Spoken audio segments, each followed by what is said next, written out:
Magandang araw po sa inyong lahat. Marami na po akong narinig na istorya tungkol sa mga kwentong aswang na ibinabahagi rin po sa inyo ng masusugid ninyong tagapakinig.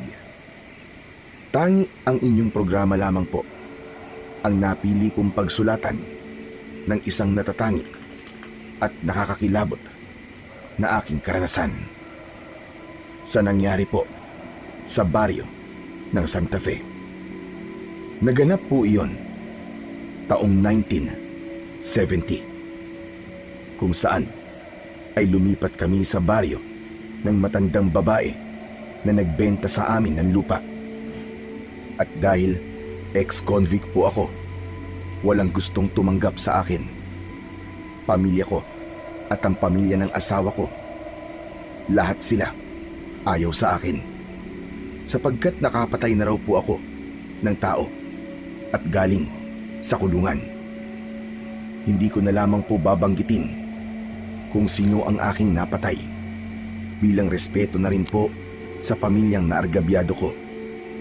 Ganun naman po siguro kapag nahatulan ng guilty sa isang kasalanan. Magbabago rin ang pagtingin ng mga tao sa iyo at aalisan ka ng karapatan para makapagbago. Ang masakit, kahit po sa trabaho ay wala ring gustong tumanggap sa akin.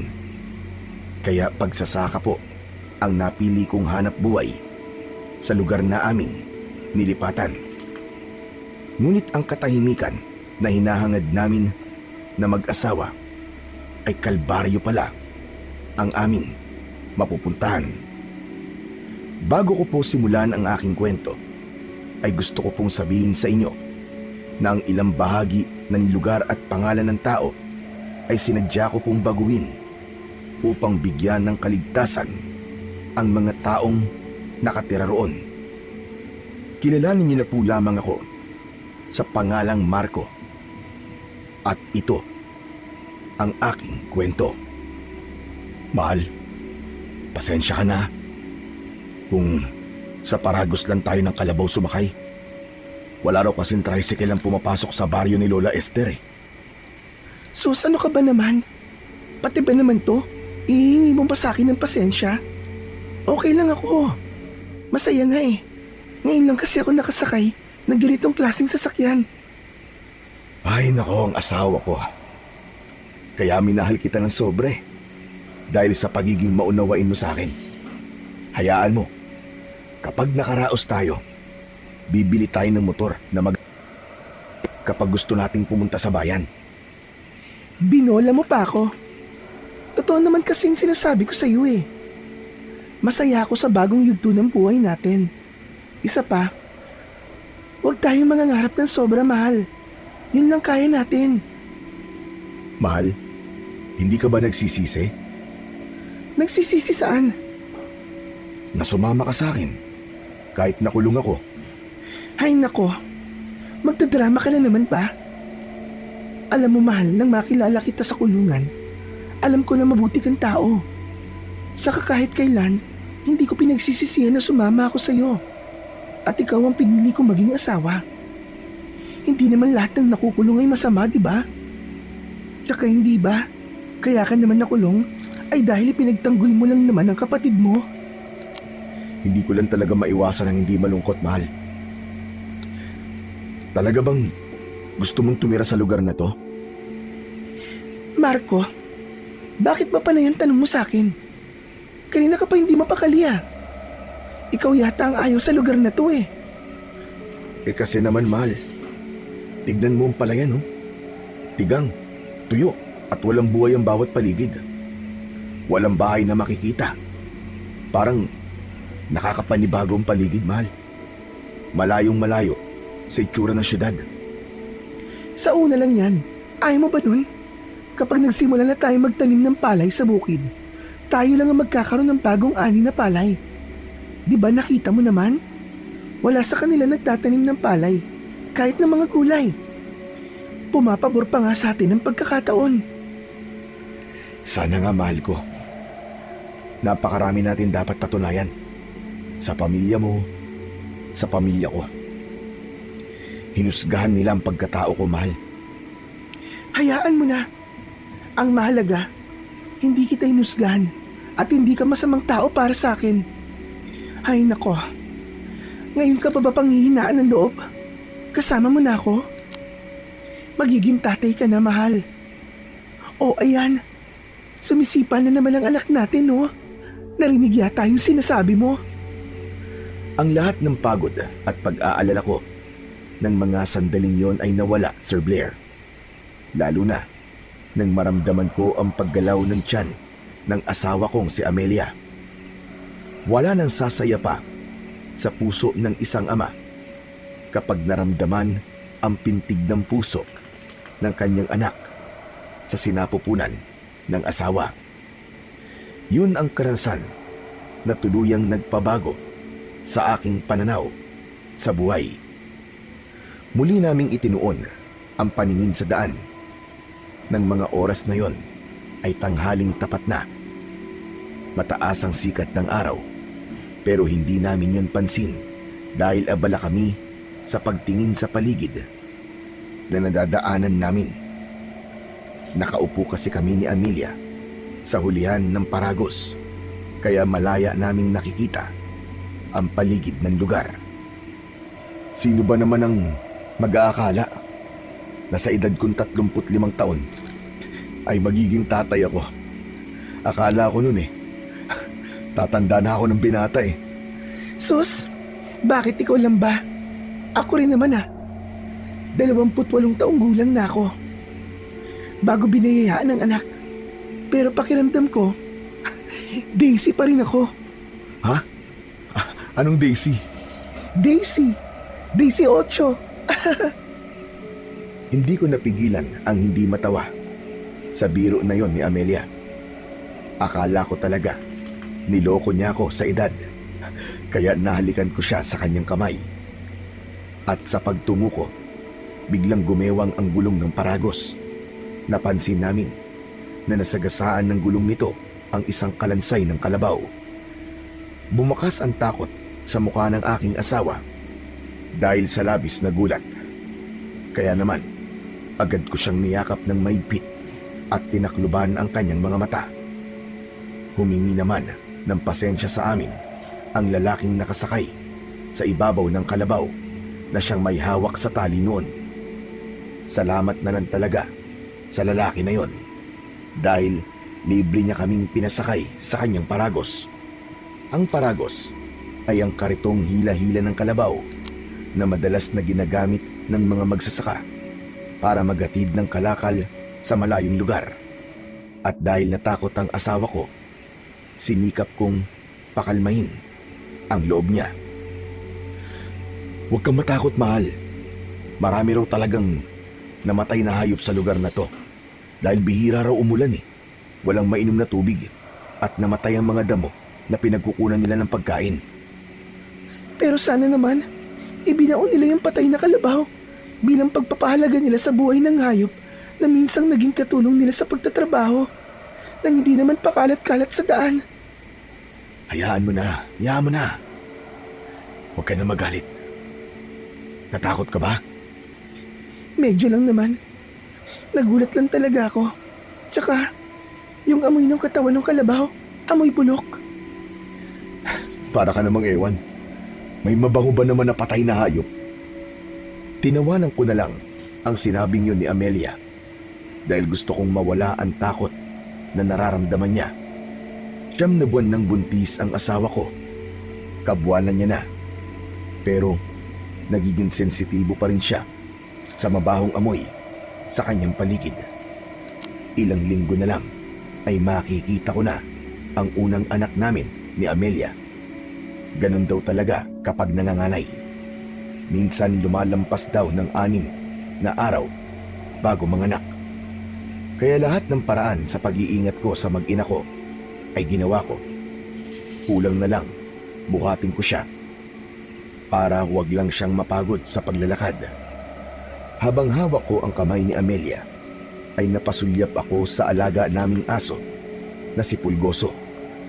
Panay ang linga ng hayop sa paligid na para bang hindi napapakali. Tignan mo nga si Pulgoso, oh. Parang ayaw niya sa lugar na to. Ano ka ba naman, Amelia? Pati ba naman si Pulgoso napapansin mo pa? Muling tumahimik si Amelia at ibinaling niya ang tingin sa ibang direksyon ng daan. Pagkalipas ng isang oras, tumigil ang kalabaw. Napansin ko kasi na ayaw nang maglakad ng kalabaw sa bahagi ng mabatong kalsada.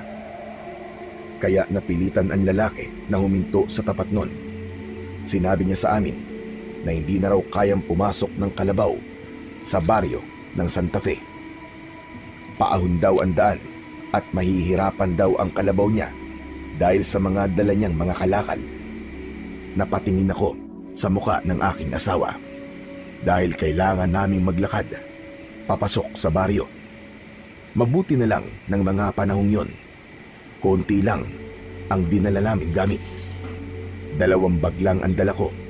Hindi ko na pinagdala ng bag si Amelia para hindi siya mahirapan sa paglalakad. Mahal, paano ba to? Hanggang dito na lang daw.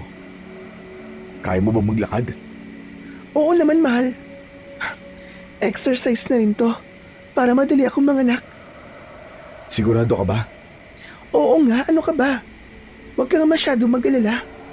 Sanay akong maglakad ng malayo. O sige. Hawakan mo na lang ang tali ni Pulgoso. Baka awayin siya ng ibang aso rito eh. Mabuti na may tali siya para hindi na rin tumakbo. Oo na. O tara na. Magsimula na tayo maglakad. Baka mamaya abutan pa tayo ng pagdilim sa daan. Ipinagpatuloy na namin ang paglalakad. Tumawid kami sa pilapil ng palayan hanggang sa pag-akyat sa burol. Ngunit pagdating namin sa kabilang burol, tumambad sa aming paningin ang tigang na palayan. Sunog na mga kahoy at walang tubig na ilog. Para kaming nasa ibang planeta ng mga sandaling yon. Naramdaman ko para bang nagulat din si Amelia. Kaya kahit hirap ako sa pagdadala ng bag, ay nagawa ko pa rin siyang hawakan sa kamay. Napansin ko rin si Pulgoso na para bang may kinakatakutan. Umuungol ito na para bang umiiyak. Nang magtama ang aming paningin ng aking asawa, nakita ko rin ang pag-aalala sa mukha niya. Marco, kanina pa tayo naglalakad pero wala pa rin tayong nakikitang bahay. Sigurado ka ba, mahal, na wala kang nakalimutan na sinabi ni Lola Esther? Wala naman siyang ibang sinabi. Maliit lang daw ang Santa Fe, kaya hindi raw tayo maliligaw. Sinunod naman natin kung ano ang mga sinabi niya. Kaya huwag ka mag-alala. Ituloy na lang natin ang paglalakad. Sa pagpapatuloy ng paglalakad namin ng asawa ko, napansin ko ang paligid. Malawak ang damuhan na merong mga nagkalat na katawan ng patay na hayop. Kaya ang itsura ng lugar na yon ay nakadagdag sa takot na nararamdaman naming mag-asawa. At dahil doon, hindi na nagsalita pa si Amelia. Hawak niya ang kanyang tiyan, kaya hindi na ako nakatiis. Mahal ko, bakit kanina ka pa yatang walang kibo? Tumingin siya sa akin nang may bakas na lungkot ang muka. Saka muling tumingin sa daan. Sunod-sunod ang paghinga niya ng malalim. Pagkatapos, huminto si Amelia sa paglalakad at nagsalita habang titig na titig sa mga mata ko. Mahal, tama kaya tong desisyon natin? Teka, akala ko ba ayos lang sa'yo na nandito tayo? Bakit parang nagbago yata ang nararamdaman mo? Bigla kasi ako nag-alala sa lugar na to eh. Kaya hindi ko alam kung tama ba ang desisyon natin na dito tayo tumira. Tama ang desisyon natin, mahal. Walang mangyayari sa atin kung doon tayo titira sa magulang mo. Alam mo naman, di ba? Sukdulan ng galit nila sa akin. Ano mo naman nalaman? Ayun nga ang iniisip ko. Dahil asawa kita. Kabisado ko na ang kilos at tingin mo sa akin kanina. Alam ko naman na nalulungkot ka rin sa paglayo natin sa mga magulang mo. Lalo pa ngayon na malapit ka ng mga anak. Iba pa rin kasi ang alaga ng sariling magulang kumpara sa akin na asawa mo lang. pasensya ka na kung yun ang naiisip ko ngayon. Ayos lang, mahal. Naiintindihan naman kita eh. Huwag ka na mag-isip, ha? Baka mamaya makasama pa sa bata yan. Hinaplos ko ang tiyan ni Amelia at napatingin din siya sa kanyang tiyan. Alam ko naman na kahit hindi magsalita ang asawa ko ay nalulungkot pa rin siya sa nangyari sa kanya. Kung dati ay ipinagmamalaki siya ng kanyang mga magulang, ngayon naman ay itinuturing siyang kahihiyan ng kanyang pamilya dahil nagkaasawa siya ng isang katulad ko. At kapag naiisip ko ang bagay na yon, hindi ko maiwasan ang hindi rin malungkot para sa asawa ko. Meron talagang mga magulang na hindi maunawaan ang nararamdaman ng anak nila. Itatakwil kapag mali ang lalaking sinamahan. Kaya ipinangako ko sa aking sarili na patutunayan ko na nagkamali ang mga magulang namin sa pagtatakwil sa amin. Maya-maya pa ay ipinagpatuloy namin ang paglalakad kasama si Pulgoso. Dala-dala mo pa rin pala ang luya ni Tia. Pangontra, alam mo na, mahirap na. Sa pagpapatuloy ng paglalakad namin ay nadaanan namin ang ilog. Maganda yon, malinaw ang tubig at marami ang naglalaba. Kaya nagtataka kami kung bakit merong palayan na tigang ang lupa, samantalang may malaking ilog naman pala sa lugar na yon. Bakit kaya parang ipinagkakait nilang ilog sa kabila ng burol? Hinayaan nilang maging tigang ang palayan doon. Sayang naman, no? Malay mo naman kung merong ibang dahilan.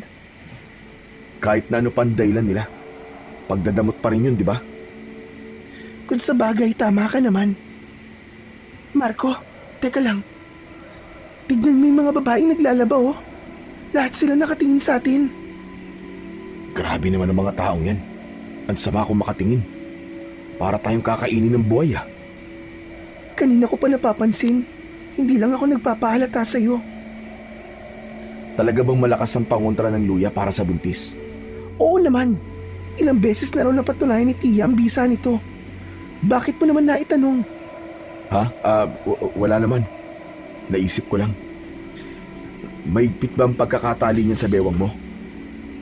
Yumuko ang asawa ko at sinuri ang bewang niya.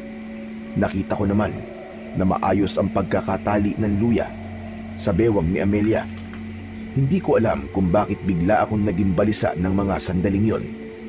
Ganito yata talaga ang pakiramdam kapag napunta sa ibang lugar. Idagdag pa ang panay pag-atras ni Pulgoso habang nababahag ang buntot na tila ba may kinatatakutan. Humawa ka mabuti sa braso ko, ha. Baka mamaya madulas ka sa mga bato. Naramdaman ko sa aking braso ang nanlalamig na kamay ni Amelia. Kaya alam ko na sa mga sandaling yon ay kinakabahan din siya. Maya-maya pa ay nakatawid na kami sa ilog habang nararamdaman pa rin ang masasamang tingin ng mga kababaihan na naroon. Iniisip ko na lang na baka ngayon lang sila nakakita ng lalaking may tato sa katawan. Kaya nila pinagtitinginan kaming mag-asawa. O baka naman ay nagagandang lalaki lamang sila sa akin. Kaya hindi sila kumukurap sa pagtingin sa akin. Lahat ng posibleng dahilan ay inisip ko ng mga sandaling yon para mabawasan ang pag-aalala na nararamdaman ko. Mahal, mukhang madulas ang daan sa pilapil ng palayan. Ligtas ba kung tutuloy tayo dyan? Oo, akong bahala sa'yo. Parang nararamdaman ko na ang pagod, mahal. Kanina pa tayo naglalakad Sumasakit na rin pati tiyan ko. Ano kaya kung magpahinga na muna tayo? Ha? Naku, ganun ba? Sandali. Hahanap muna tayo ng puno na pwede nating masilungan. Inilinga ko ang paningin ko sa paligid ng lugar. Pero natanaw namin ang maraming bahay na gawa sa kugon at kawayan. Merong mga tao na naglilinis ng kanilang harapan. Nagwawalis ang mga babae. May ilang kalalakihan na nagsisibak ng kahoy na panggatong. Pero ang mas umagaw sa aming atensyon, ang mga banderitas na isinasabit ng ilang lalaki sa gilid ng daan. Teka mahal, kaya pa ba? Konting tiis pa. May mga bahay na akong nakikita eh. Sa palagay ko, nandito na tayo sa baryo ng Santa Fe. Kung sa bagay, para makapagpahinga ako ng maayos, baka gabihin pa tayo sa daan eh. Ang sabi pa naman ni Lola Esther, marami raw aayusin sa bahay. Huwag kang mag-alala. Nadala ko naman ng martilyo ng matandang nakasama ko sa kulungan eh. Karpintero kasi siya roon sa loob. Kaya nang makalaya siya, sa akin na iniwan lahat ng mga gamit niya. Hindi ko naman inaasahan na magkakaroon pala ito ng silbi sa akin sa paglipat natin dito. Parang sinadya talaga ng pagkakataon, no? Mabuti na lang talaga at naalala mong dalhin. Bigla kong naalala ang tungkol kay Lolo Agno na nagbigay sa akin ng magandang martilyo. Yun ang naging regalo niya sa akin nang makalaya siya sa kulungan. Magmula noon, madalas ko nang dinadala ang martilyo kahit saan ako magpunta. Muling nabaling ang atensyon ko sa lugar na aming kinaroroonan.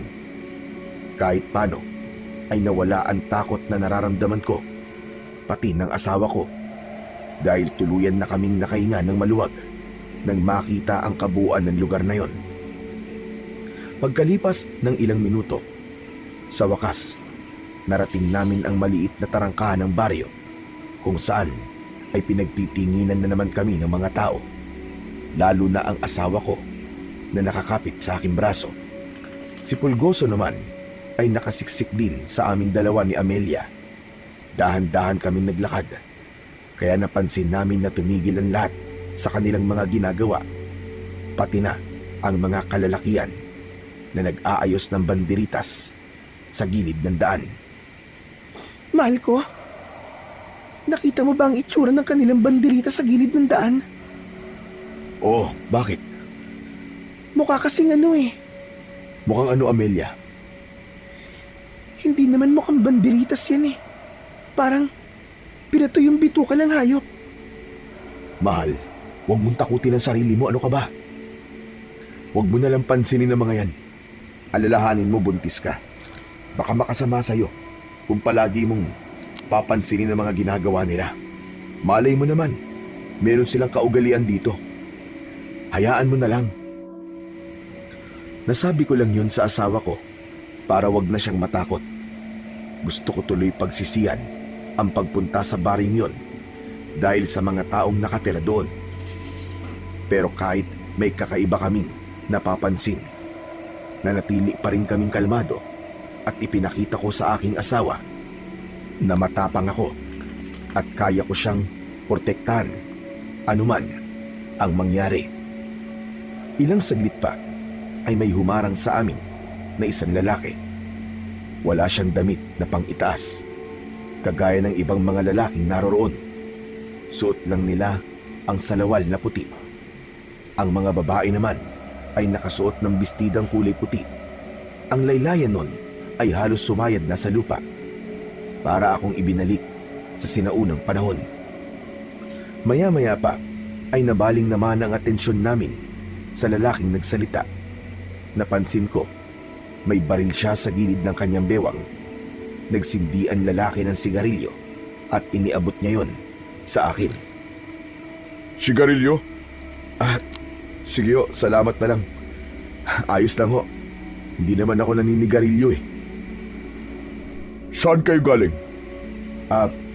Batangas ho. Bakit kayo nandito? Dito kasi kami nakabili ng lupa. Kami ang nakabili ng lupain ni Lola Esther. Diyan po sa unahan ng baryo. Yung po may malawak na palayan. Oo. Si Lola Esther. Matagal nang abandonado ang lupa at bahay na yon. Sana, tinignan niyo muna bago binili. Mukha kasing marami kayong aayusin dun eh. Ayos lang ho. Marunong naman po akong magkarpintero eh. Napansin ko kagad na hindi nakatingin sa akin ang lalaki. kundi sa tiyan ng asawa ko. Biglang bumundol ang kaba ko. Naramdaman din ni Amelia ang kakaibang tingin ng lalaki sa kanya, kaya mas sumiksik siya sa akin.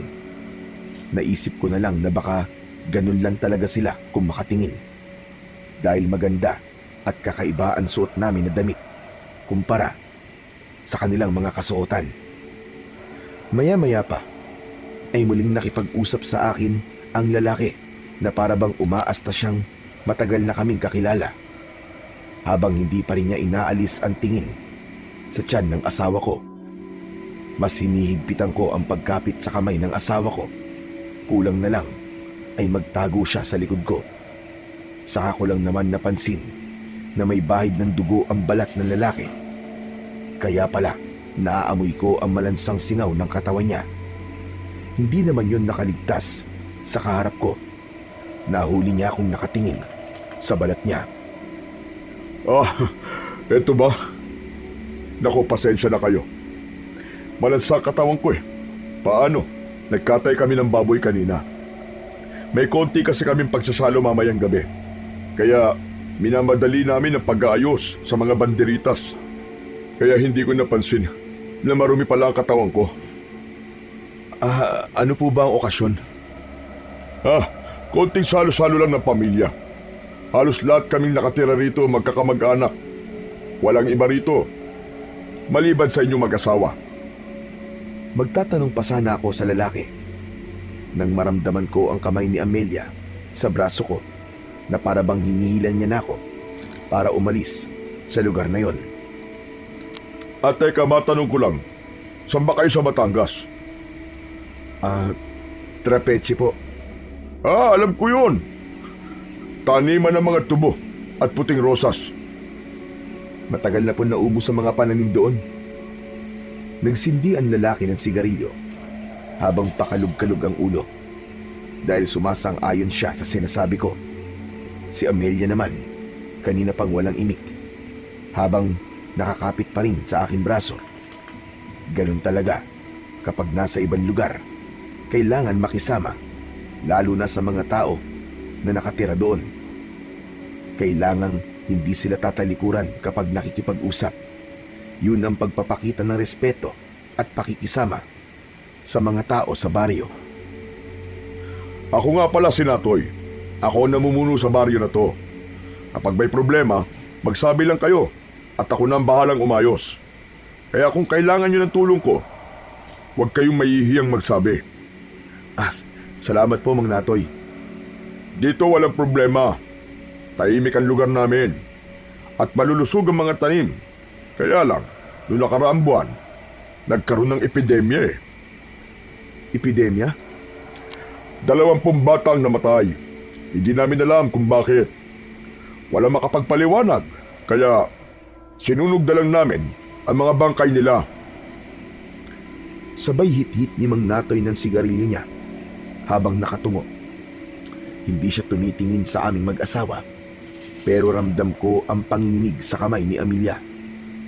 Humihigpit ang pagkapit niya sa braso ko. Naplos ni Amelia ang kanyang tiyan dahil nag-aalala siya para sa kaligtasan ng aming anak. Alam ko na natatakot na ang asawa ko, kaya hinawakan ko ang kanyang kamay sa kapinisil ng maraan. Tumingin siya sa akin, pero dahil nakamasid sa amin si Mang Natoy, parang nabasa niya kung ano ang iniisip namin. Huwag kayong mag-alala. Ligtas ang asawa at anak mo rito.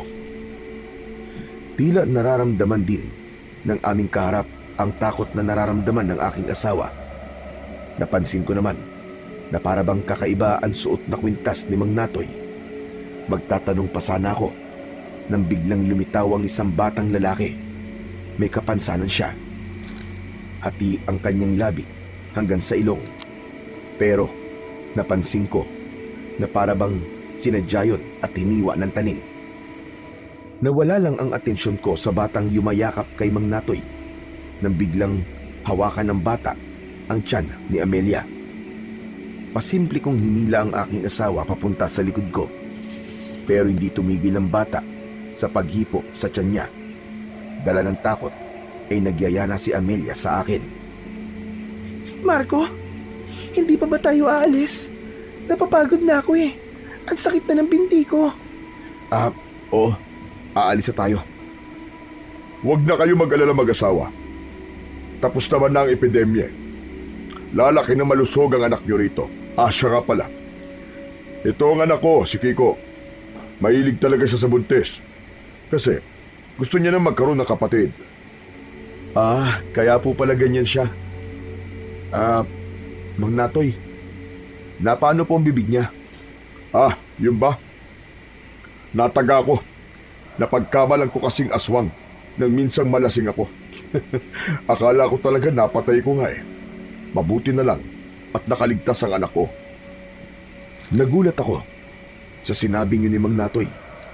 Tumayo ang mga balahibo ko sa katawan habang pinagmamasdan ko ang paghaplos niya sa ulo ng anak.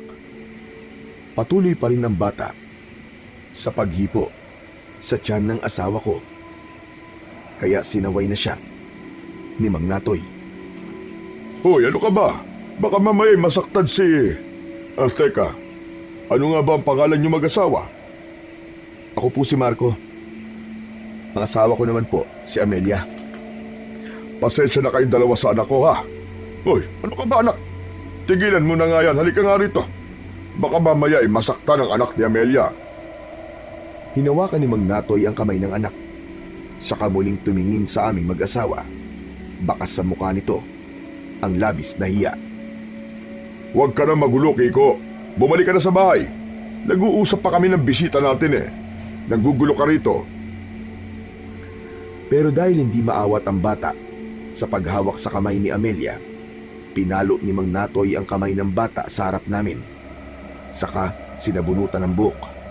Kaya nagpaalam na rin kami ng aking asawa. Sige po, mauna na po kami.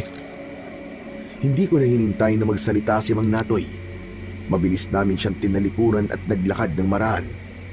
Kahit hindi ko sila tignan, alam ko, nararamdaman ko. Nakatingin sila sa amin. Lalong-lalo na sa asawa kong si Amelia. Saka ko lang napansin ang naluluwang mga mata ng aking asawa. Akala ko, hindi pa tayo aalis dun eh. Kapag napapakwento ka talaga, limot mo na ang totoong sadya natin sa lugar na to.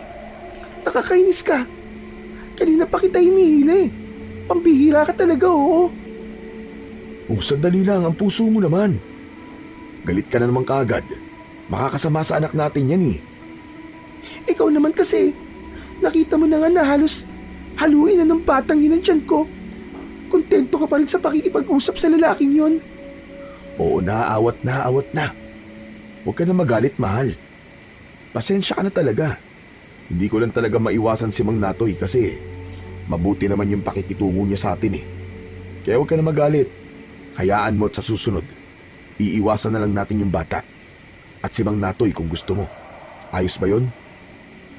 Akala ko, pagtapos naming mapansin ang kakaibang lugar na yon sa bakuran ni Mang Natoy, ay tapos na ang takot na mararamdaman namin ni Amelia. Pero, nagkamali ako. Nadaanan namin ang ilang pangkat ng mga kababaihan na nakasuot ng kulay itim na bestida. Magulo ang kanilang buhok at ang paraan ng kanilang pag-iyak ay parang alulong ng aso. Kaya si Pulgoso naman ang naging balisa ng oras na yon. Tinahulan niya ang mga babaeng walang tigil sa pagyuko sa lupa. Diyos ko naman, ano bang klaseng lugar to? Parang gusto ko na yatang magsisi na nagpunta tayo rito, Marco. Huwag kang mag-alala. Baka naman nagluluksa lamang sila. Mukha naman silang namatayan ng mahal sa buhay. Hindi ba't nabanggit ni Mang Natoy na marami ang namatay na bata sa baryong to? Sinasabi mo ba na baka mga yan ang mga ina na nawalan ng anak? Oo. Baka hindi nila kinakaya ang sakit. Kaya sila nagkakaganyan. Marco, natatakot ako. Natatakot ako para sa kaligtasan natin at ng anak natin. Ano ka ba naman? Walang mangyayari sa atin at sa anak natin. Hindi ko yung papayagan. Upang mabawasan ang takot na nararamdaman ng asawa ko, niyakap ko siya ng maigpit. Saka lang namin napansin na sementeryo pala ang lugar na yon dahil sa mga krus na nakabaon sa lupa. Kaya kahit papano, nabawasan ang pangamba ko dahil hindi sila takot sa krus. Ibig sabihin lang nun ay hindi sila mga aswang. Alam kong nakita rin yun ng asawa ko, kaya kahit papano ay naging kalmado rin siya. Ipinagpatuloy namin ang paglalakad at hindi nagtagal ay bumungad sa amin ang isang lumang bahay na may mga puno sa palibot. Ibinaba ko ang dala kong mga bag, saka humarap sa aking asawa. Dito na tayo titira, Amelia. O ano, maganda naman ang bahay, di ba? Maganda nga, pero kakaiba naman ang lugar. O akala ko ba gusto mo rito? Hindi na ngayon, Marco. Pagkatapos ko makita ang mga taong nakatira rito, gusto ko ng pagsisiyan ng pagsama sa iyo rito. Ano ka ba naman, Amelia? Akala ko ba nagkasundo na tayo? Yun din ang akala ko eh. Huwag mo na munang husgahan ng lugar na to. Subukan na muna nating kahit 2 araw lang. Kapag hindi talaga pwede, abay di, babalik na tayo ng Batangas. Isang malalim na buntong hininga ang itinugon lang sa akin ni Amelia. Hindi niya ako kinausap. Basta siyang pumasok sa loob ng bahay at nag-ayos ng mga gamit. Hinayaan ko na lang siya dahil hanggat maaari, ayaw ko nang may pinagtatalunan kaming mag-asawa. Para hindi na lumaki ang gulo, hinayaan ko muna siya na mag-isa. Ako naman ay naghanda ng mga kakailanganin sa pagpapanday ng sira sa bahay. Pagkatapos kong ayusin ang gamit, ay umakyat na ako sa bubong. Inayos ko na rin ang bubong. Pagkatapos ay isinunod ko naman ang mga sirang dingding. Sinigurado ko na maganda ang pagkakagawa ko nun at natutunan ko rin naman yon kay Lolo Agno. Kahit hindi ko nakikita si Amelia, alam ko na hawak niya ngayon ng santo na may tinik sa ulo o ribulto ng Panginoon. Katoliko po kasi kami at yun ang aming paniniwala. Ako naman po, simula nang makulong, alam ko na nagkulang na rin po ako sa pananampalataya sa Panginoon. Hindi na po ako madalas na tumatawag sa Kanya o manalangin man lang kahit ilang saglit lang. Katwiran ko ng mga sandaling yon. Basta alam ko na may Diyos ay sapat na yon. Nang matapos ako sa pagkakarpintero, ay muli ko yung pinagmasdan. Ayos na to. Pwede na akong pumasok sa loob. Paglinga ko sa paligid, ay napansin ko ang asong si Pulgoso. Panay ang pagtahol niya sa harap ng kakawyan na malapit sa aming bahay. Para bang nakikita ito na hindi nakikita ng ordinaryong tao. Nilapitan ko ang alaga kong hayop, sakay nawakan ng kanyang likod. Itinali ko muna siya sa hagdan bago ako tuluyang umakyat sa itaas ng bahay. Pagpasok ko sa loob, nakadisplay na ang mga santo sa tapat ng pintuan. At dahil malapit ng dumilim ng mga sandaling yon, meron na yung kandila. Hinanap ng aking mga mata si Amelia at nakita ko na siya na hinihimas niya ang kanyang tiyan. Baka sa mukha niya ang sakit na para bang nahihirapan siya sa kanyang tiyan. Napansin ko rin na butil-butil ang pawis niya sa noo. Nilapitan ko siya at hinawakan ang kanyang tiyan. Mahal ko, ano ba nangyayari sa'yo? Masakit na masakit ang tiyan ko, Marco. Nagsimula lang to nang hawakan ng batang yun ang tiyan ko. Ganun ba? Sandali lang at may dinala yata ako ditong bote ng langis. Hahaplasan ko ang tiyan mo. Agad akong naggalungkat ng bote ng langis sa loob ng bag ko. Nang makita ko yon, ay agad kong inihaplas sa tiyan ng asawa ko. Matigas yon, kaya napatingin ako sa kanya. Mahal, hindi naman kaya manganganak ka na? Hindi pa ako manganganak. Wala pa namang lumalabas sa akin eh. Nagsimula lang talaga to nung hawakan ng batang tiyan ko. Baka naman nag-iisip pa lang ng kung ano-ano. Teka, naniniwala ka ba sa usog? Yung sumasakit ang tiyan kapag may nakakausap na taong pagod o gutom. Balis yun sa kabikulan. Pero sa atin, usog ang tawag doon. Kahit ano pa ang tawag doon, naniniwala ako.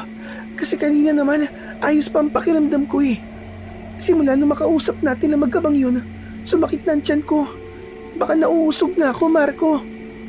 O sige, ganito na lang.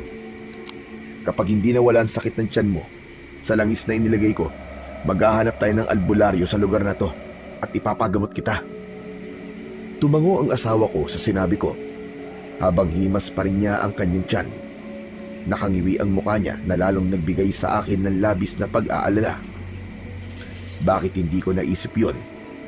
Sana, inuna ko na muna na maghanap ng albularyo bago ako nagkarpintero. Kahit naman magsisi ako ng mga sandaling yon, huli na. Nangyari na yon sa asawa ko. Pagsapit ng gabi, hindi pa rin humihiga sa katre si Amelia. Kaya bumangon na rin ako. Mahal, kumusta na ang pakiramdam mo? Masakit pa ba tiyan mo? Oo eh, ayaw talaga mawala. Ang sakit talaga, Marco. Sige na, maganda ka na. Maghahanap tayo ng albularyo. Magtatanong-tanong ako sa mga tao rito. Baka may alam silang manggagamot. Pero Marco, gabi na eh. Kesa naman magtiis ka dyan buong magdamag. Baka kung ano na yan eh. Inalalayan kong tumayo si Amelia at binihisan ko siya ng damit. Saka pinag-jacket ko na rin. Dinala ko ang lumang gasera at itak na madalas kong ginagamit. Itinago ko yun sa aking likod. Isinuksok ko sa aking bewang at tinakluban ng damit. Pagkatapos nun, ay lumabas na kami ng bahay. Habang naglalakad naman kami, ay narinig namin na parang nagkakasiyan sa loob ng bahay na nadaanan namin kanina. Maririnig din ang tunog ng gitara at kulintang.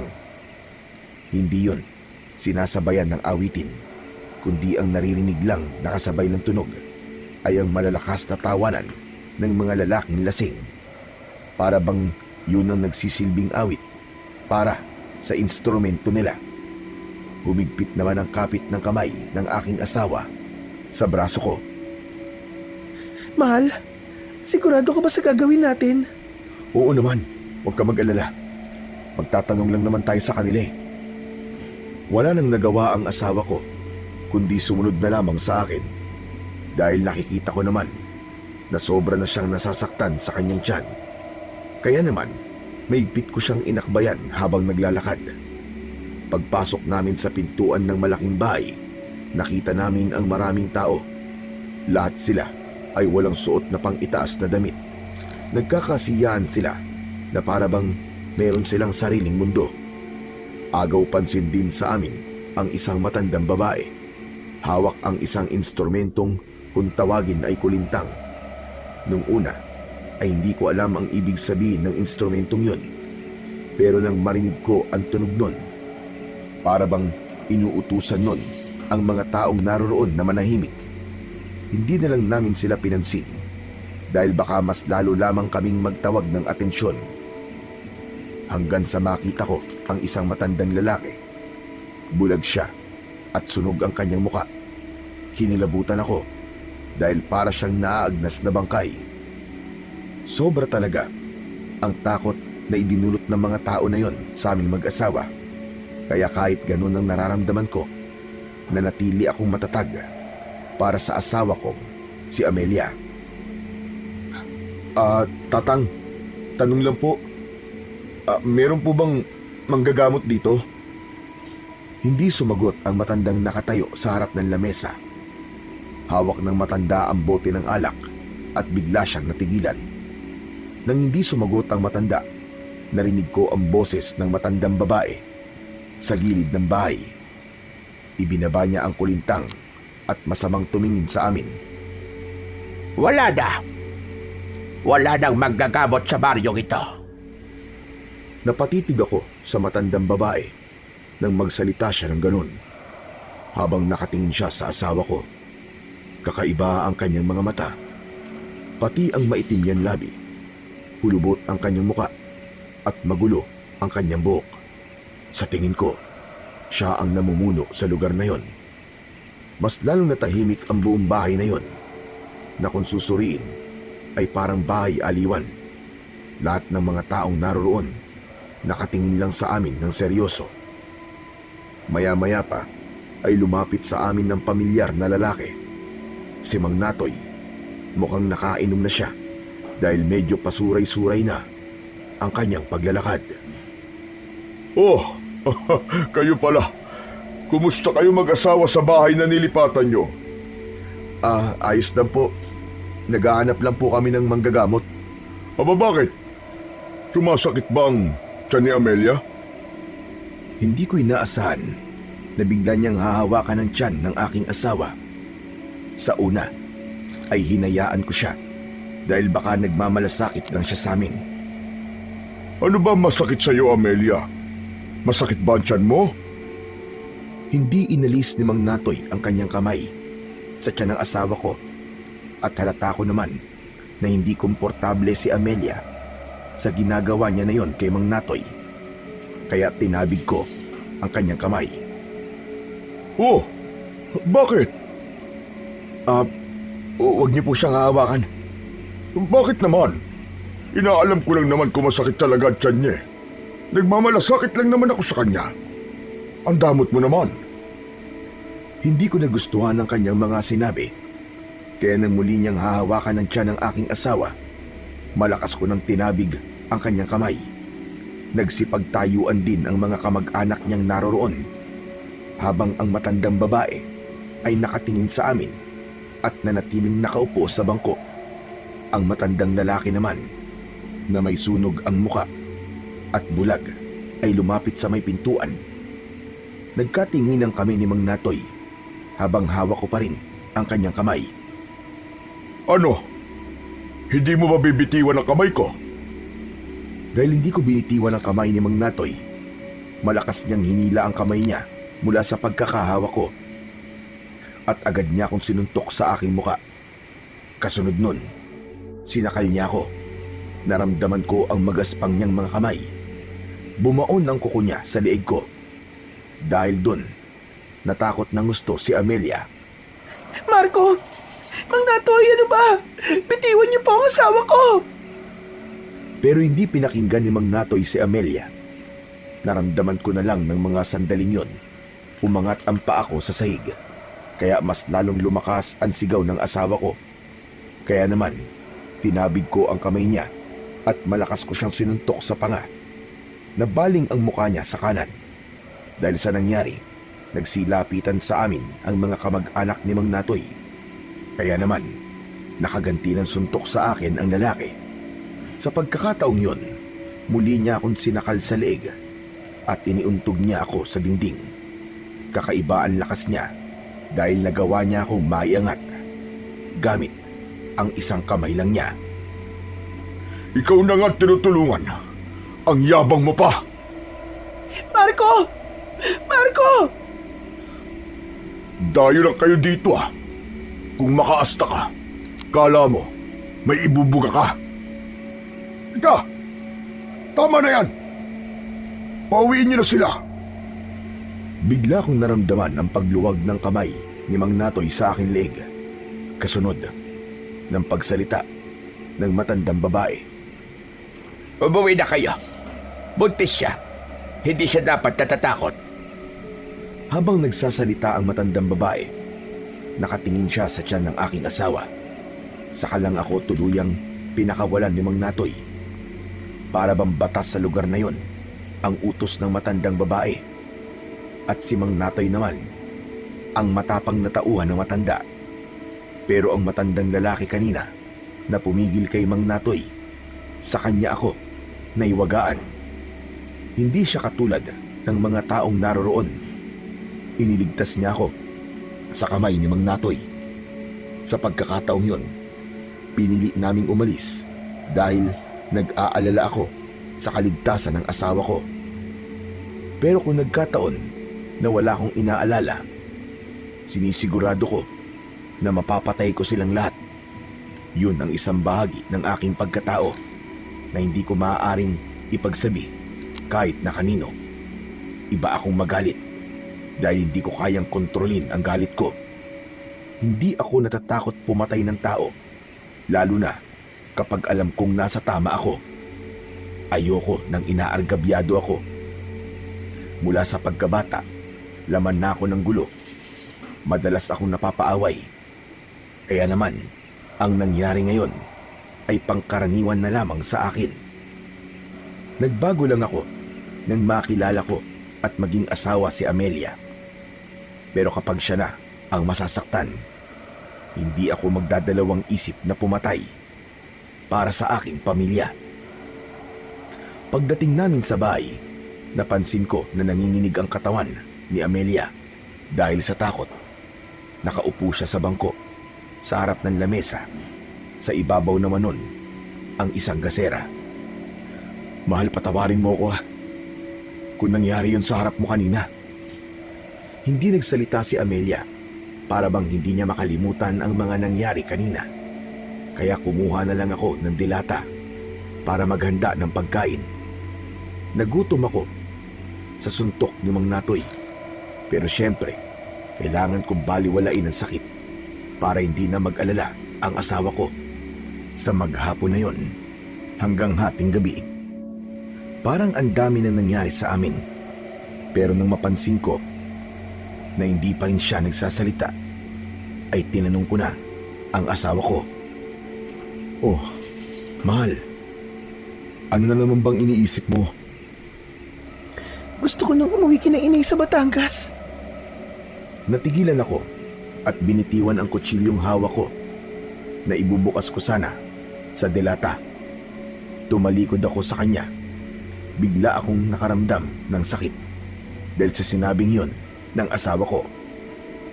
Hindi tayo babalik sa Batangas at walang aalis. Hindi tayo aalis dito. Tumayo si Amelia at lumapit siya sa akin. Naramdaman ko ang malamig niyang kamay sa aking braso habang nakatalikod pa rin ako sa kanya. Marco, ano ka ba? Bulag ka ba? O naglalakas-lakasan ka lang ng loob? Alam mong hindi ko ugali ang umatras, umatakot sa ibang tao. Alam mo yan, Amelia? Hindi ka ba nag-aalala? Hindi mo ba talaga nakikita kung anong klaseng lugar to? O binabaliwala mo lang ang nangyari sa'yo kanina? Hindi tayo aalis. Walang uuwi, tapos. Tamang sinabi ni tatay. Matigas ang loob mo. Kahit kailan, hindi ka talaga magbabago. Humarap ako sa aking asawa dahil nasaktan ako sa sinabi niya. Alam mo, nagbago ako para sa iyo, Amelia. At kahit kailan, huwag mo akong sisisiin na para bang ako lang ang may kasalanan. Isa pa, kung aalis tayo sa lugar na to, saan tayo titira? Walang tumatanggap sa akin Kaya saan tayo pupunta? Kahit saan, basta't wag lang dito. Sige nga, kung hindi tayo aalis dito, ipaliwanag mo kung paano tayo mabubuhay sa ganitong klaseng lugar. Wala akong dapat ipaliwanag sa iyo, Amelia. Sumama ka sa akin dahil gusto mo. Tapos ngayon iiwas ka. Bigla kang magyayaya para umalis dito. Dahil natatakot ako rito, Marco. Natatakot ako sa mga mangyayari sa atin dito. Pati sa magiging anak natin. Pakiramdam ko, hindi tayo ligtas sa lugar na to. Walang mangyayari sa atin dito. Paninindigan kita. Poprotektahan kita. Kayo na magiging anak natin. Hinaplos ko ang kanyang pisngi para pigilan siya na wag na kaming umalis sa lugar na yon. Nag-aalala rin naman ako sa maaaring mangyari. Pero alam ko sa sarili ko nun na maipagtatanggol ko sila kahit kanino. Hindi ko lang kayang magpakita ng kaduwagan sa iba. Hindi ko hahayaan na tapakan nila ang pagkatao ko. Ng mga oras na yon, pilit kong pinapaniwala ang aking sarili na hindi masamang tao ang mga nakatira sa baring yon. Hindi ako naniniwala sa nararamdaman ng asawa ko kahit may minsan na naguguluhan na rin ako. Pero dahil sa walang tumanggap sa akin sa syudad, kaya nagpipilit pa rin akong tumira sa baryo ng Santa Fe. Sa pagpapatuloy ng pag-uusap naming mag-asawa, ay hinikayat ko siya na manatili sa bahay na yon. Amelia, mas makabubuti nakalimutan mo na lang ang mga nangyari kanina. Habang nag-uusap kami ng asawa ko, biglang nag-ingay si Pulgoso. Kasunod ng paglagabog ng aming pintuan. Hindi yung simpleng katok lang, parang nagmula yun sa kamao. Kasabay ng ingay na yun, ang tunog naman ng kulintang sa labas ng aming bakuran. Biglang nanahimik si Pulgoso, kaya naman dinampot ko ang kutsilyo at itinago ko yun sa aking likod. Bumukas naman ang takot sa muka ng aking asawa. Dito ka muna, Amelia. Huwag kang lalabas. Nilapitan ko ang pintuan habang ang kutsilyo ay hawak ko.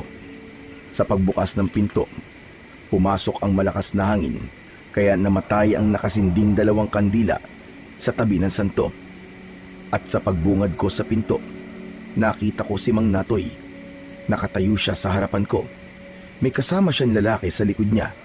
Kasama rin ang anak niyang si Kiko na nakaupo naman sa may puno ng hagdanan. Nang mga sandaling yon ay hindi ko naalala na si Pulgoso ay doon ko rin itinali. Pero dahil sa mga taong nasa harapan ko, sa kanila nabaling ang atensyon ko. Nakita ko rin ang matandang babae. Hawak niya ang kulintang habang hinihipan yon. Ang mga kamag-anak ni Mang Natoy, lahat sila nakaupo sa lupa, nakatingin sa loob ng aming bahay. Hindi ko alam na sinundan nila kami sa pag-uwi. Pag-usapan natin yung mga nangyari kanina. Wala tayong dapat pag-usapan, Mang Natoy. Kalimutan niyo na ho yun. Hindi. Hindi ako makakatulog na may sama ng loob.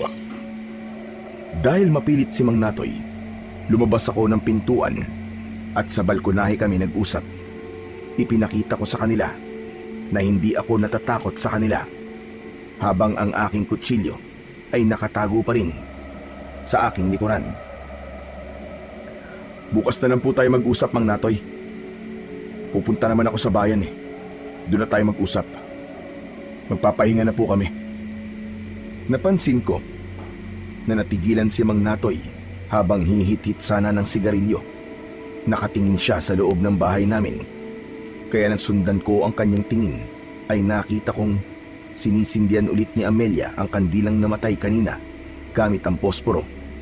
Kaya nang muling kumalat ang liwanag sa mukha ng santo, napansin ko na parabang pumikit si Mang Natoy, saka umatras ng konti na parabang nagtago siya sa madilim na bahagi ng balkonahe. Ganon din ang kanyang mga kasama. O sige, hihintay kita bukas. Mag-uusap tayo. Tumalikod siya sa akin at umalis kasama ang kanyang mga kamag-anak. Isa-isa silang umalis sa bakuran ko, habang ang matandang babae naman ay naiwan na nakatayo sa madilim na bahagi ng bakuran. Nakasuot siya ng balabal na itim na ang labas lang ay ang kanyang muka. Nakatingin siya sa akin habang patuloy sa pagtugtog ng kulintang. Tumigil ang matandang babae sa pagtugtog na parabang bumulong siya sa hangin habang nakangisi. Hay bago, nagsimoy ng gabi. Yun ang pagkakaunawa ko sa sinabi niya habang malayo siya sa akin.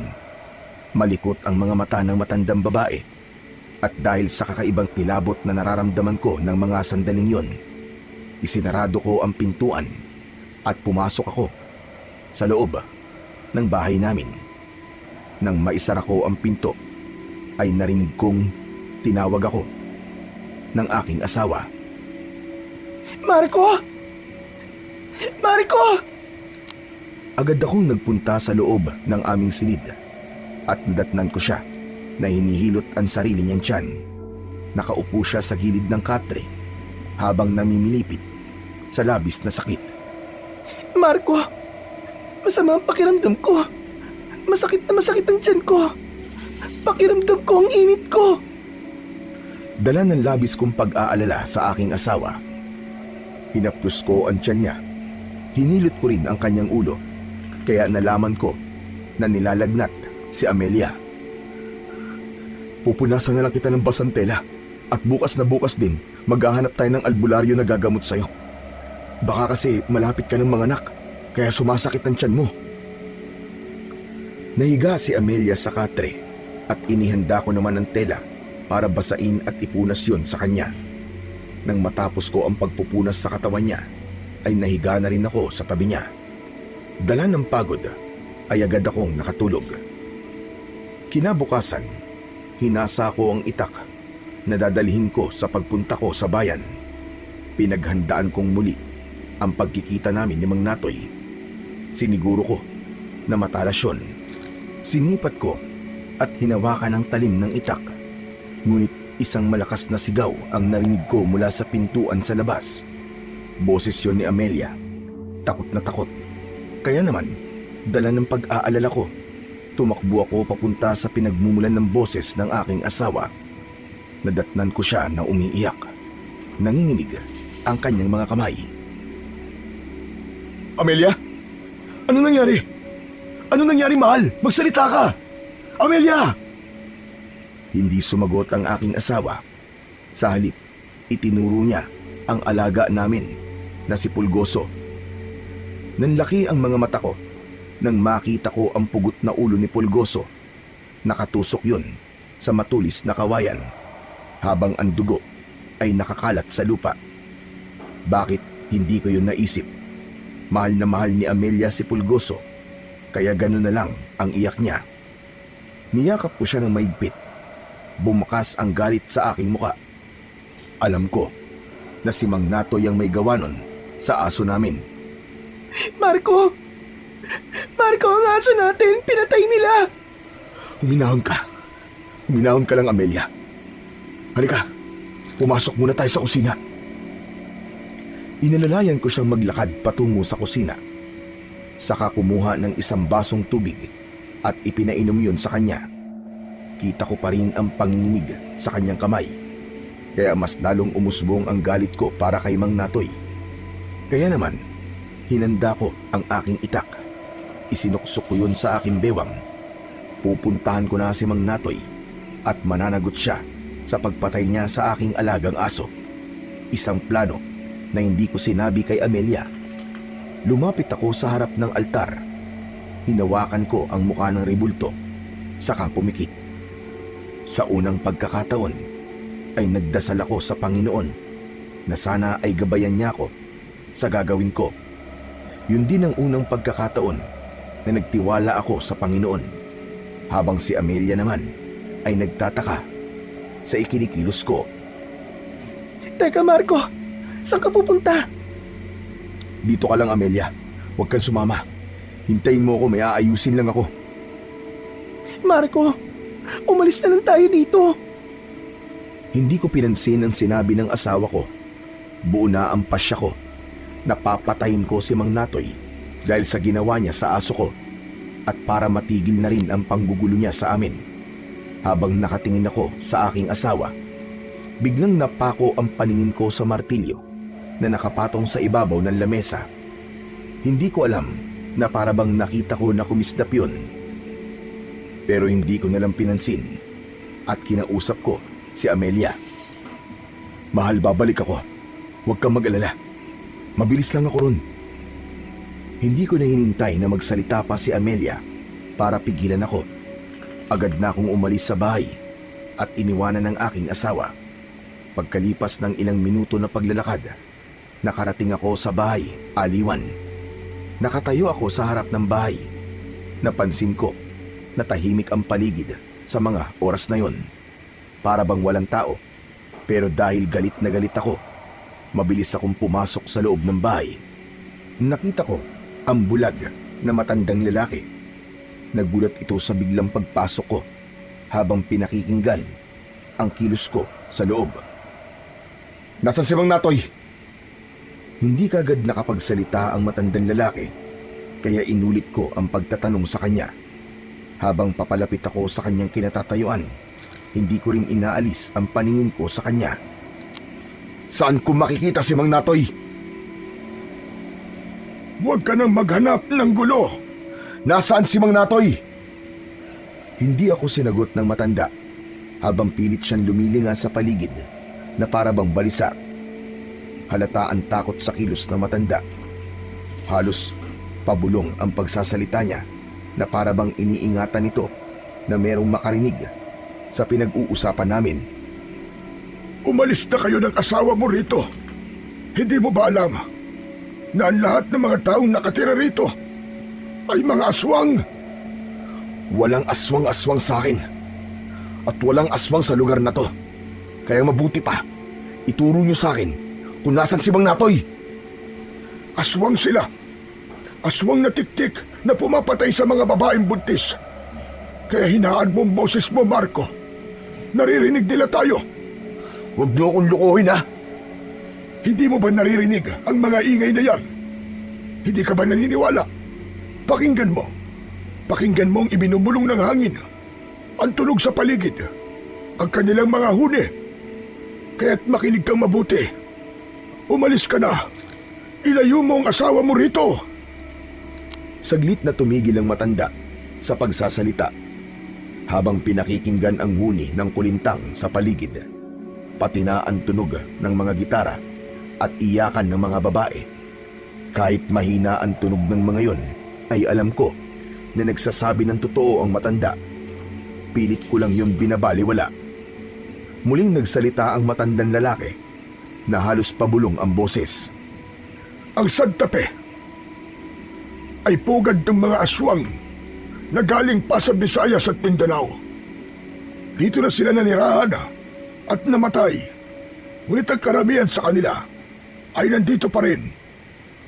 Inilinga ko ang paningin sa aming paligid. Nagsimula na ring magtaasan ang mga balahibo ko sa katawan nang dahil sa takot. Nandyan labang sila sa paligid. Sige na, balikan mo na ang asawa mo bago pa sila magising. Ikaw, ano ka? Huwag kang magalala. Tao ako. Hinihintay ko lang ang oras ko dito dahil wala na rin akong pupuntahan. Sige na. Sandali. Hindi mo ba talaga ako nakikilala, Marco? Nang magtanong ang matandang lalaki, biglang bumundol ang kaba ko sa aking dibdib. Pamilyar sa akin ang kanyang boses, kahit may sunog ang kanyang muka at bulag ang kanyang mga mata. Alam ko na si Lolo Agno ang nakikita ko. Bakit nga ba hindi ko kagad napansin yon? Samantalang ang matanda, kahit hindi niya ako nakikita, ay agad niya akong nakilala. Napuno ng katanungan ang isip ko ng mga sandaling yon. Hindi ko alam na dito pa kami magtatagpo sa baryo ng Santa Fe. Teka, Lolo Agno? Lolo Agno, ikaw ba talaga yan? Oo, ako nga ito, Marco. Kagabi pa kita nakilala. Dahil kilalang kilala ko ang boses mo. Hindi lang ako nakipag-usap sa'yo dahil ayokong malaman nila na magkakilala tayo. Isa pa, nasa harapan natin ang matandang aswang na si Lukreng. Siya ang matandang babae na mahilig magpatugtog ng kulintang. Diyos ko po, Lolo Agno, ano po nangyari sa mukha niyo at sa mga mata niyo? Sinunog nila ako nang malaman nila na binulag ko ang sarili ko. Hindi sila kumakain ng tao na merong kapansanan. Kaya yun lang talaga ang tanging naisip kong paraan para ako ay mabuhay. Kaya nanatili akong buhay sa lugar na ito. Kaya nagtataka ako kung bakit kayo nandito ng asawa mo. Dito po kami nakabili ng lupa. Binili po namin ng lupa ni Lola Esther. Mula po sa naipon ko nung nasa kulungan pa tayo. Si Esther baka mo. Matagal na siyang patay, Marco. Pinatay siya ni Natoy at ng mga kasama niya dahil siya ang albularyong gumagamot sa mga batang may sakit noon.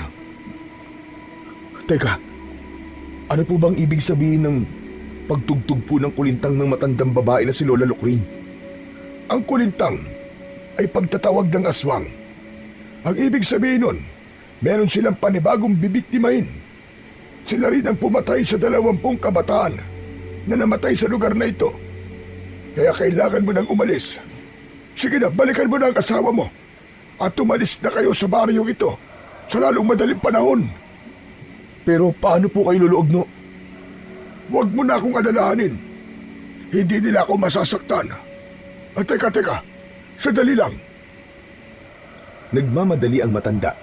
Sa pagdukot ng kagamitan sa ilalim ng lamesa niya, isang kwintas na maliit na kadena ang nakita kong una niyang inilabas mula roon. May palawit yun na isang maliit na bote at iniabot niya yon sa akin. Hawakan mo ito. Kakailanganin mo yan. Pati na mga kagamitang ito. Ang langis na ito ay kumukulo kapag malapit na sila. Naaalala mo ba ang martilyong binigay ko sa iyo? Kung natatandaan mo pa, meron yung taglay na agimat na magagamit mo laban sa kanila. Para saan naman po ang pana na yan, Lolo Agno? Itinuro ko ang isang pana na merong maliliit na palaso na gawa sa metal.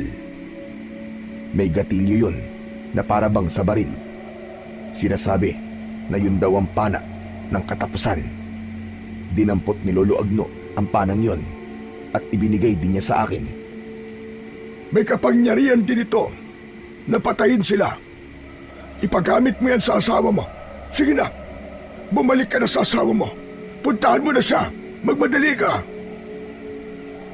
Halos ipagtulakan ako ni Lolo Agno ng mga sandaling yon. Kaya dinampot ko ng lahat ang mga sandatang ibinigay niya sa akin.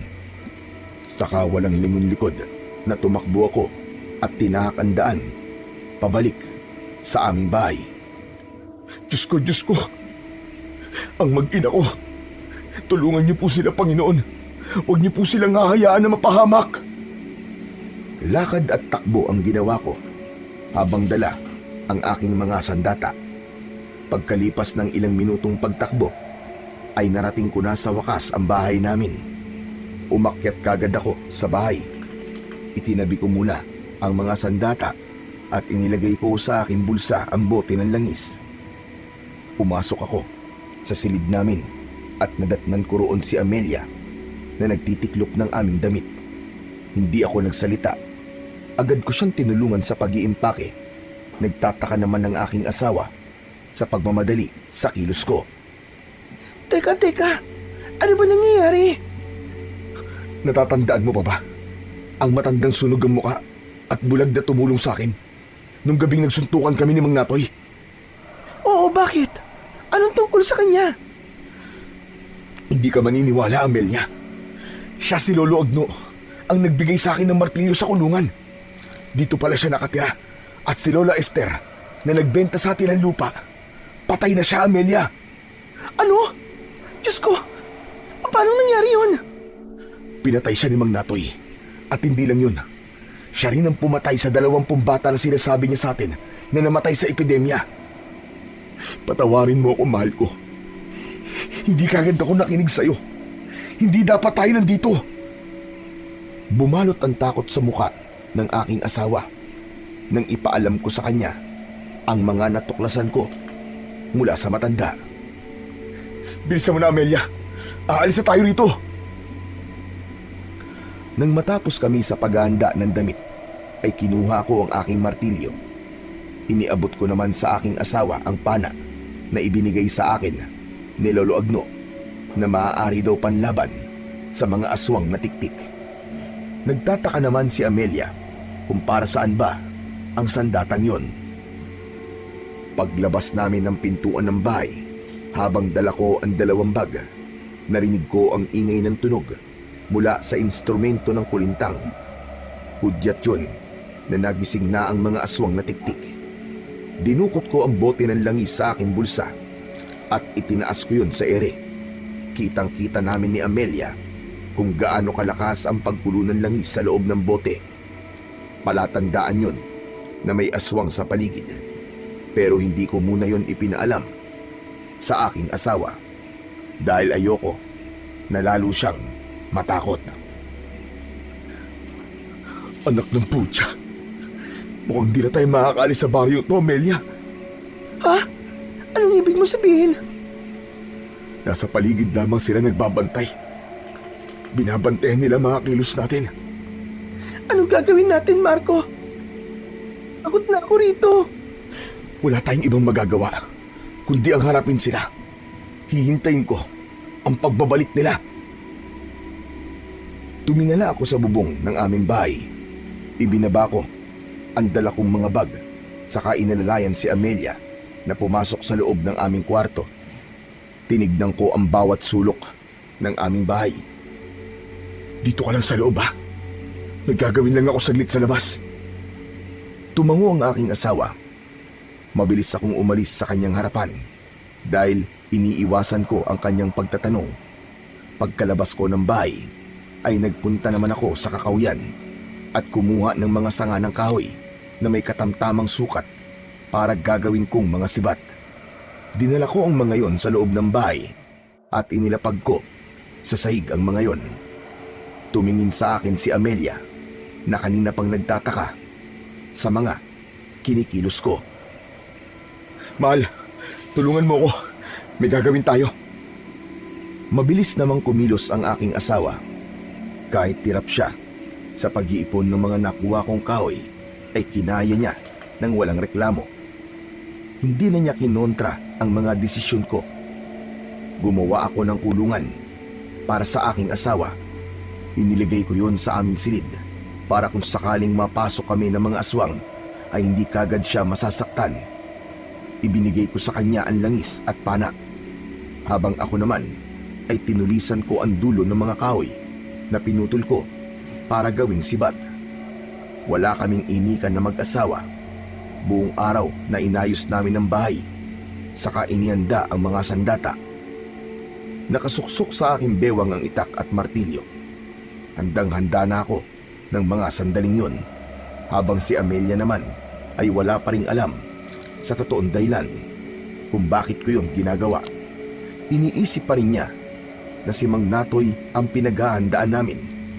Pagsapit ng gabi, nagbago ang simoy ng hangin, pati ang ingay sa paligid.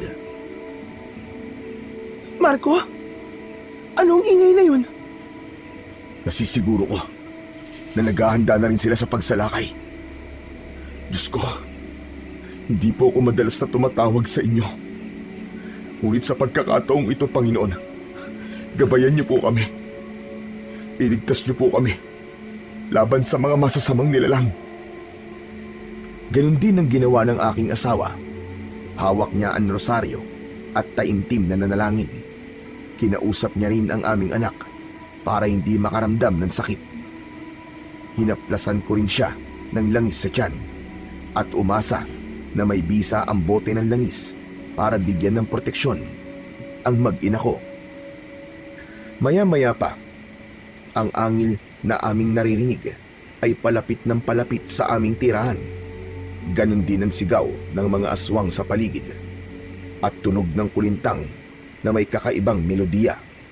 Naniniwala ko na udyat na yon ng pagsalakay ng mga aswang na tiktik sa bahay namin. Panay ang silip ko sa bintana. Inaabangan ko ang pagdating nila. Marco, bakit hindi pa tayo umalis kanina? Pagkakataon na sana natin yun. Hindi mo ba nakita ang langis kanina?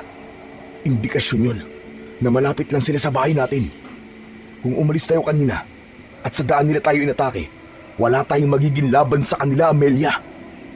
Pero kung nandito tayo sa loob ng bahay, kahit papano, mahihirapan silang pasukin ka dito.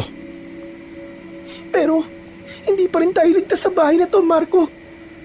Umalis na rin tayo rito. Naririnig mo ba ang mga tunog na yun? Sila yun. Naghihintay lang sila ng tamang pagkakataon. Sino ba sila? Sino sila, Marco? Hindi ko talaga naiintindihan eh. Diretsahin mo na nga ako. Ano ba talaga ang nangyayari? Mga aswang. Ang mga aswang na tiktik, Amelia. Sina Mang Natoy at ang lahat ng mga taong nakatira sa lugar na to.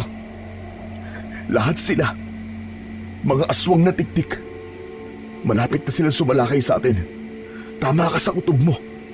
Kakaiba nga ang lugar na to at pinamumugaran ng santapi ng mga aswang.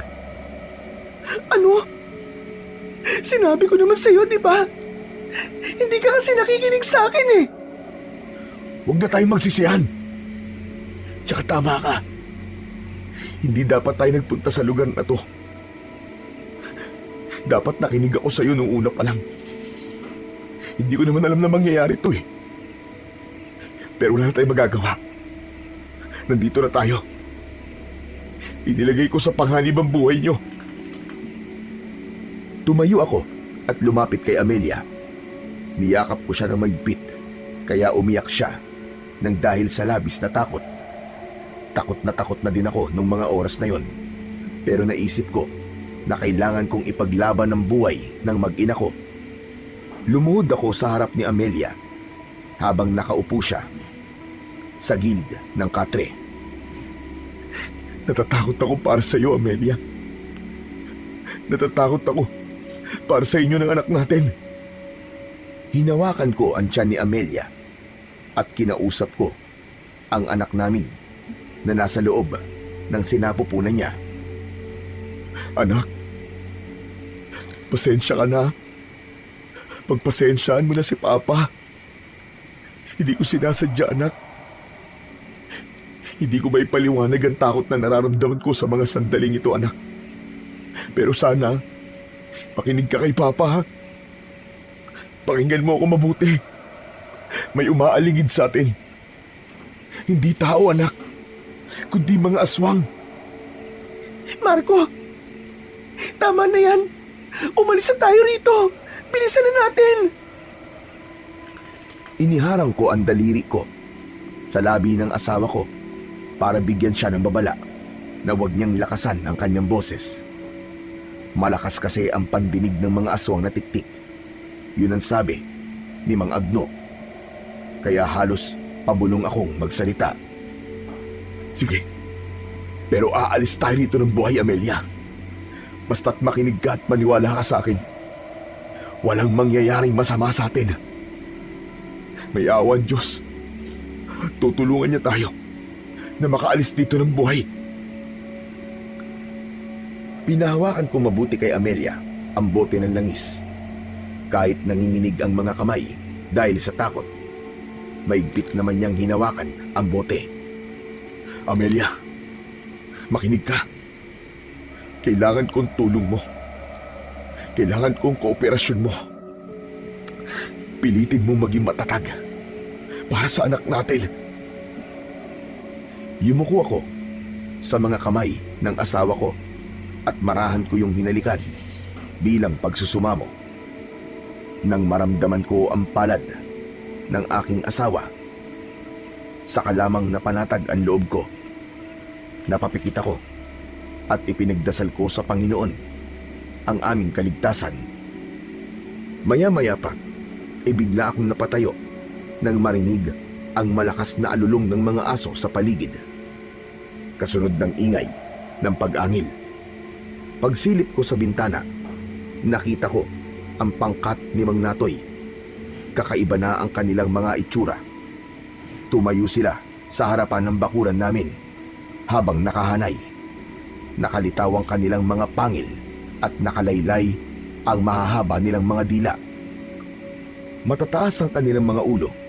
Mahahaba rin ang kanilang mga tenga. Pulang-pula ang kanilang mga mata. Sabay-sabay silang umangil na parang hudyat ng paghahamon nila ng laban. Ngumisi si Mang Natoy na tumutulo pa ang malapot niyang laway. Marco, ang langis! Nakita ko na malakas na kumukulo ang langis sa loob ng bote na hawak ni Amelia. Muli kong ibinaling ang aking paningin sa labas ng aming bahay. Lahat sila ay nakapalibot sa bakuran namin habang tumutulo ang kanilang laway na parabang gutom na mga mababangis na hayop. May mga umakyat sa puno papunta sa bubong ng bahay namin. Kaya naman, maigpit na hinawakan ni Amelia ang pana. Tumingala siya sa bubong at itinutok niya yon sa itaas. Kumaluskos ang bubong na parabang sinisira ayon. Ako naman ay inilabas ko ang martilyo habang nananatili sa aking bewang ang itak. Pareho kaming nagulat ni Amelia nang masira ng isang aswang na tiktik ang bubong ng bahay namin. Ngunit matapang na pinana yun ni Amelia. Tinamaan ang aswang sa muka, dahilan para mahulog siya sa lupa, habang ako naman ay hinarap ang aswang na dumaan sa bintana.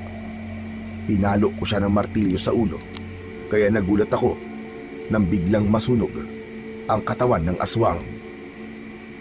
Totoo nga, may kakayahan nga ang martilyo na pumatay ng mga aswang. Isa nga tong agimat.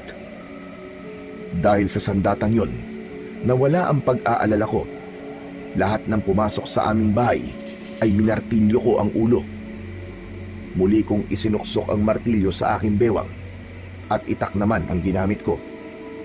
Dahil marami na ang umatake sa amin, bawat wasiwas ko sa ere ng itak ay tinatamaan ko sila ng taga. Pero dahil hindi sila tinatablan ng itak ko, napilitan akong itapon yon at tumarak ang talim sa isang tiktik na sumira naman sa aming dingding.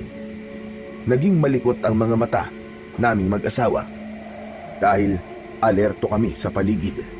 Biglang nabutas ang dingding at lumusot ang kamay ni Mang Natoy. Sinakal niya ako at naramdaman ko ang pagbaon ng kuko niya sa likod ko.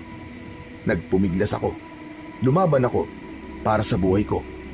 Pero dahil malakas ang braso ni Mang Natoy, hindi ako makaalis sa pagkakasakal niya.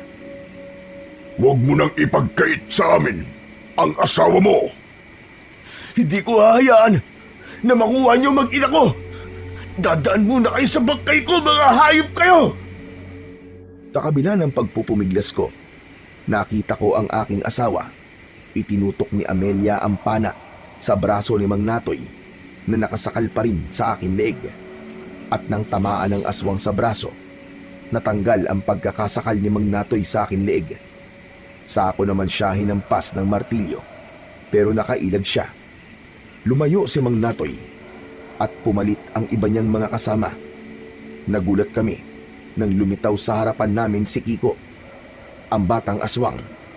Sinugod niya ang asawa ko, kaya agad ko siyang pinukpok ng martilyo sa ulo. Isang palo lang ang ginawa ko at nasunog na siya kagad. At naging abo. Nakita naman yun ni Mang Natoy.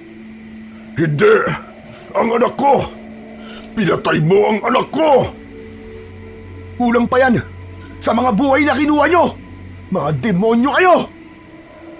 At dahil meron na namang nakapasok na mga aswang sa loob ng bahay namin, ginamit ko ang lahat ng mga natutunan ko sa kulungan kung paano makipaglaban. Umikot ako at pinalo ng pinalo ang ulo ng mga tiktik hanggang sa madurog ang kanilang ulo. Lumiyab ang katawan ng mga tiktik at naging abo. Napuno ng ingay ang paligid habang sina Mang Natoy at Lola Lukring ay nananatiling nakatayo sa harap ng aming bakuran. Pinapanood nila kung paano kami nakikipaglaban sa alagad ng mga ito. Si Amelia naman, hindi siya mahawakan ng mga aswang dahil sa kulungan na ginawa ko. Inilulusot ng aking asawa ang pana sa butas, kaya marami na rin siyang napapatay. Nangihina akong napaluhod sa sahig na kawayan. Hanggang sa bigla akong sinakal sa leeg ng dila ng tiktik mula sa silong ng aming bahay. Humigpit ang pagkakasakal niya sa leeg ko. Mga demonyo kayo! Hindi niyo ako mapapatay! Hindi ako makakapayag! Hinawakan ko ang dila ng tiktik. Malakas ko yung hinila. Sumigaw ang aswang sa labis na sakit. Maigpit kong hinawakan ng martilyo. Pagkatapos ay pinukpok ko ng paulit-ulit ang dila ng aswang. Halos magwala siya sa nararamdamang init mula sa agimat kong martilyo. Nasunog siya sa silong habang nagkakakawag ang kanyang katawan. Maya-maya pa ay sabay-sabay silang umatake. Dinampot ko naman ang mga sibat at isa-isa ko silang hinagisa ng sibat. Tumama ang lahat ng pag-atake ko sa kanilang dibdib. Bumagsak sila sa lupa. Habang hawak ang sibat, napilit nilang tinatanggal sa pagkakabaon sa kanilang katawan. Sinulyapan ko si Amelia na abala pa rin sa pagpana sa mga aswang na nasa bubong. Amelia, mag-iingat ka! Huwag mo akong alalahanin, Marco. Sinisiguro ko na mamamatay silang lahat. Muli akong tumingin sa labas ng bahay at wala na sina Mang Natoy at Lola Lukring doon. Hanggang sa bigla na lamang silang lumitaw sa aking harapan at nagpakawala sila ng tig-isang suntok sa akin na tumama naman sa aking dibdib at muka. Bumagsak ako ng pasadsad sa sahig. Nakita ko si Lola Lokring na sinisira ang harang sa kulungan ng asawa ko. Pero dahil pati yun ay nilagyan ko ng langis, napaso siya. Napasigaw siya dahil sa sakit. Pinana ito ni Amelia. Tumama yon sa dibdib ng matanda. Agad naman akong bumangon at tangka na sanang aatakihin ko ito ng palo ng martilyo. Ngunit nahawakan ako ni Mang Natoy sa braso. Sinuntok niya ako, pero naiharang ko sa kamay niya ang martilyo. Tumalsik si Mang Natoy dahil sa kapangyarihang taglay ng hawak kong agimat. Dahil doon, nakita ko na kumislap ang kanyang kwintas. Hindi kaya naroon ang lakas niya sa suot niyang kwintas? Sinubukan kong lumapit sa kanya at nakipaglaban ng mano-mano kay Mang Natoy. Pero biglang naagaw ang atensyon ko nang sumigaw si Amelia. Marco! Marco! Pagtingin ko, dumaan pala si Lola Lokring sa silong at sinira na yon. Nagawa niyang mahila ang paa ni Amelia, kaya wala akong nagawa kundi iwanan ang nakahigang si Mang Natoy. Tinulungan ko muna ang asawa ko mula sa aswang na si Lola Lokring. Nabitiwan ng aking asawa ang pana dahil sa pagpupumiglas niya. Pero nang lalapitan ko na sana ang kinaroroonan ng asawa ko, nahawakan na naman ako sa paa ni Mang Natoy. Saan ka pupunta? Dito ka lang. Tayo magtuos. Pabayaan mo na ang asawa mo. Hindi ko hayaan na makuha niyo ang mag-ina ko!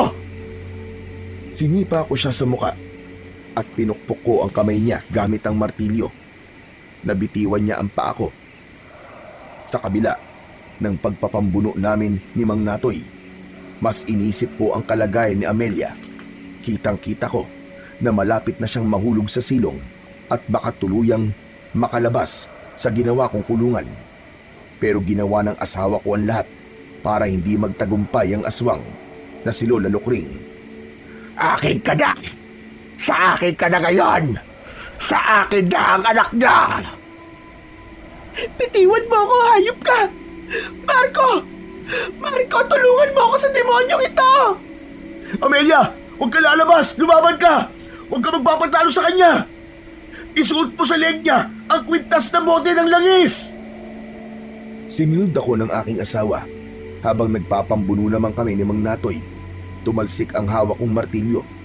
Nakipag-agawan ako sa kanya sa martilyo dahil akala niya maahawakan niya yon. Sakto na nakapitan niya na ang hawakan ng martilyo. Nasunog ang kamay niya at naputol. Umalingaw-ngaw ang sigaw niya sa buong paligid dahil sa labis na sakit. Ang kamay ko! Walang hiya ka! Magbabayad ka! Mabilis kong dinampot ang martilyo at nang mahawakan ko yon, agad ko siyang pinalo ng aking martilyo. Sa ulo at dibdib ang tama niya na halos mabasag ang kanyang bungo. Kinuha ko ang suot niyang kwintas. Sinira ko yon at pinukpok din ang martilyo. Saka lang gumapang ang apoy sa katawan ni Mang Natoy habang nagkikikisay ang katawan hanggang sa tuluyang nasunog at naging abo. Kasunod ng pagkamatay ni Mang Natoy, lumiyab din ang katawan ni Lola Lokring dahil nagawa ng asawa ko na maisuot niya ang kwintas sa leeg ng aswang. Nagkikikisay ang katawan ng aswang na si Lola Lokring habang binabalot siya ng makapal na usok. Saka unti-unting nilamon ng apoy hanggang sa tuluyan ng matunaw ang kanyang katawan. Kumalat ang apoy sa sahig na nagsisimula ng tumupok sa bahay namin. Lumiwanag ang hawak kong martilyo at ang liwanag na yon ang pumatay naman sa ibang mga aswang na tiktik na nasa labas pa rin ng bahay. Nasunog sila ng liwanag ng agimat ng martilyo ko hanggang sa maging abo silang lahat at tinangay ng hangin. Nilapitan ko ang asawa kong si Amelia at hinila ang kanyang kamay. Mahal ko, Salamat sa Diyos. Halika na. Lumabas na tayo ng bahay. Malapit na masunog ang bahay natin. Marco, masakit ang paa ko. Hindi ko maigalaw. Nakita ko na may gasgas ang binti niya dahil sa kuko ni Lola Lukring kanina. Kaya binuhat ko na lang siya at tumakbo papalabas ng bahay. Saktong paglabas namin, lumagablab na ang malaking apoy sa buong bahay namin. Ibinaba ko ang aking asawa sa lupa at inalalayan ko siyang maglakad palabas ng bakuran. Tinanaw ko na lang ang bahay na unti-unti nang tinutupok ng apoy. Mahal, tiisin mo muna ang sakit ha. Kailangan na nating umalis dito. Hila ko ang kamay ng aking asawa at lumabas kami ng bakuran habang ang alipato mula sa nasusunog naming bahay ay nagsimulang kumalat sa hangin. Inakala ko na napatay na namin ng mga aswang pero nagulat kami sa biglang paglitaw ng isang tiktik. Mukha siyang paniki na pasuray-suray sa paglalakad papalapit sa aming kinaroroonan. Pero biglang lumitaw sa likod ng aswang si Lolo Agno. Binuhusan niya ng langis ang ulo nito. Mula sa aming harapan ay nasunog ang katawan ng aswang. Sige na, makakalis na kayo. At wag na kayong babalik pa sa baryong ito. Opo, makakaasa po kayo na yun po ang gagawin namin. Lolo Ogno, maraming salamat po sa lahat ng tulong nyo. Utang ko po sa inyo.